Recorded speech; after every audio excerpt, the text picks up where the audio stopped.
DHA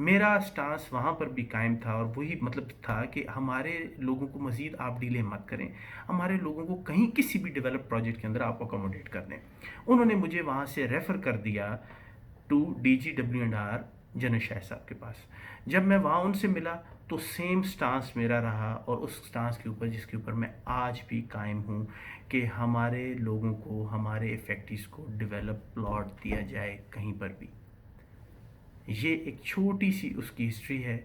اس کے اندر ایک set back ہمیں اس کے بعد ملا کہ جب ہمارا وہاں پر کام نہ ہو سکا، مجھے جکارتا واپس جانا پڑا، اور وہ جو ہماری ڈیمانڈس تھیں، وہ چیزیں تھیں، ان کو پراپرلی فالو اپ نہیں کیا گیا، اور اس کے بعد نیکسٹ ہم نے دوبارہ سے اپنی کمپین کو ری آرگنائز کیا، اور کمپین کی باغ دوڑ، کیونکہ میں یہاں نہیں ہوتا پاکستان میں، اس وجہ سے مجھے کرنل ندیم کو اور گوہر کو سونپنی پڑی۔ اس دوران جب میں وہاں جکارتا میں تھا، تو جب یہ کام ہم نے آگے چڑھایا، پروٹیسٹ کی کال دی، تو میں جکارتا سے پاکستان پروٹیسٹ کے لیے آیا۔ جب میں وہاں سے فلائی کیا تو اسی دن رات کو کرنل ندیم اور جو ہمارے جو DHA کی مینجمنٹ ہے، اور فردر میں ڈیٹیل میں نہیں جاتا، ان کو بلایا گیا اور ان کو یہ کہا گیا کہ آپ کمپین کو ٹیک اوور کریں، ہم کامران کے ساتھ نیگوشیٹ نہیں کریں گے، اور آپ اس چیز کو، پروسیس کو ویلی کی طرف لے جائیں، کیونکہ پرابلم ویلی کے اندر ایڈجسٹمنٹ کا نہیں تھا، ویلی کے اندر پرابلم نہیں تھا کسی قسم کا۔ وہ کہتے تھے کہ ان کی یہ جو ڈیمانڈ ہے آؤٹ آف ویلی کی، یہ ہمارے لیے افورڈیبل نہیں ہے، تو آپ کامران کے ساتھ ہم نیگوشیٹ نہیں کر سکتے، کیونکہ وہ سٹانس، کیونکہ وہ دیکھ چکے تھے جب دو جنرلز کے سامنے میں نے اپنا سٹانس چینج نہیں کیا تو ان کے لیے مجھے ہینڈل کرنا بہت مشکل تھا،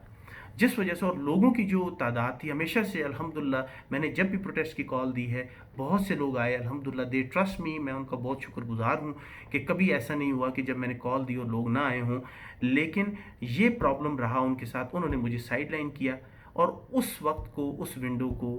ہم نے ضائع کر دیا۔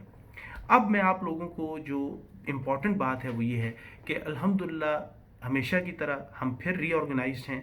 ہم نے بہت اچھے طریقے سے اپنے آپ کو دوبارہ ری آرگنائز کیا ہے، ہم نے کورٹ کا سہارا لیا تاکہ ہمارے جو فیکٹریز ہیں ان کے پلاٹ سیکیور رہیں، ان کو نہ کیا جا سکے، کینسل نہ کیا جا سکے، ان کے اوپر STC کی مد میں مزید سود نہ لگایا جا سکے، اس کے لیے ہم نے پٹیشن کا سہارا لے کر ہم نے تمام چیزوں کے اوپر سٹے لے لی ہے۔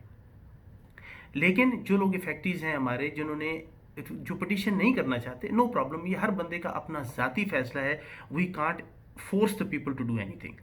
تو اس کے اندر اب ہم جو نیکسٹ ہمارا فیز ہے، اور وہ ہم نے پٹیشن کیوں کیا، میں نے آپ کو ریزن بتا دیا، پلس ہم چاہتے ہیں کہ اگر فار ایگزامپل ہمارا DHA ہماری بات سننے کے لیے تیار نہیں ہے تو ہم کورٹ کے سہارا لے کر ہم ان سے اپنی بات منوائیں، کیونکہ ہمارا جو پریویس ایکسپیرینس ہے، جتنے بھی لوگوں نے معاہدے کیے اب تک ملک ریاض کے ساتھ یا DHA کے ساتھ، کیونکہ DHA نے ہمیشہ ڈائیورٹ کیا ملک ریاض کی طرف، تو ان معاہدوں کے نیچے لکھا ہوتا تھا کہ they are not admissible in the court of law. تو جب ایک معاہدے کے نیچے آپ لکھتے ہیں کہ اس کو کورٹ کے اندر نہیں لے جایا جا سکتا، تو وہیں سے آپ کی کریڈیبلٹی ختم ہو جاتی ہے اس معاہدے کی۔ تو پھر ہم نے مجبور ہو گیا اس بات کے اوپر کہ کیوں نہ ہم جو ہے کورٹ کا آسرا لے کر ہم ان لوگوں کے ساتھ ان کو ٹیبل پر لا سکیں۔ اب آپ لوگوں سے یہ گزارش ہے کہ آپ لوگوں کی اس یونٹی کی وجہ سے، آپ لوگوں کے اس طریقے سے کام کرنے کی وجہ سے، الحمدللہ ٹویٹر کے اوپر کمپین چلانے کی وجہ سے، وہ تمام جو مردہ جو ایوان تھے ان کے اندر جان آئی ہے۔ آپ لوگوں کے اتفاق کی وجہ سے، آپ لوگوں کے ایکٹیو ہونے کی وجہ سے دوبارہ سے they are seriously thinking about resolution. اب وہ جو بات ہے وہ انشاءاللہ میں آپ کو نیکسٹ اس ویڈیو کلپ کے اندر بتاؤں گا کہ آپ لوگوں کی اس کاوش کا کیا نتیجہ نکلا ہے اور ابھی کیا کرنا ہے۔ اس کے بارے میں میرے بھائیوں یاد رہے، it is a PPNP, it's not Pakistan People's Party, it's our strategy of the factory group: petition, protest and press conference۔ یہ تمام چیزیں ایک ساتھ چلیں گی تو نتیجہ نکلے گا۔ آپ تمام لوگوں کو میں پھر یہ کہوں گا کہ پلیز صحیح اور غلط، اچھے اور برے میں تمیز کرنا سیکھیے۔ آپ لوگوں کو اس ٹائم تک 2018 سے لے کے اب تک یہ کلیئر ہو جانا چاہیے کہ کون آدمی کیا ہے، کس کی کیا کریڈیبلٹی ہے، کس نے لوگوں کو ٹرک کی بتی کے پیچھے لگایا اور کس بندے نے ان کو سیدھا رستہ دکھایا، یہ ڈیسائیڈ کرنا آپ کا کام ہے۔ اور اگر 2018 سے لے کر آج تک آپ یہ نہیں سمجھ پائے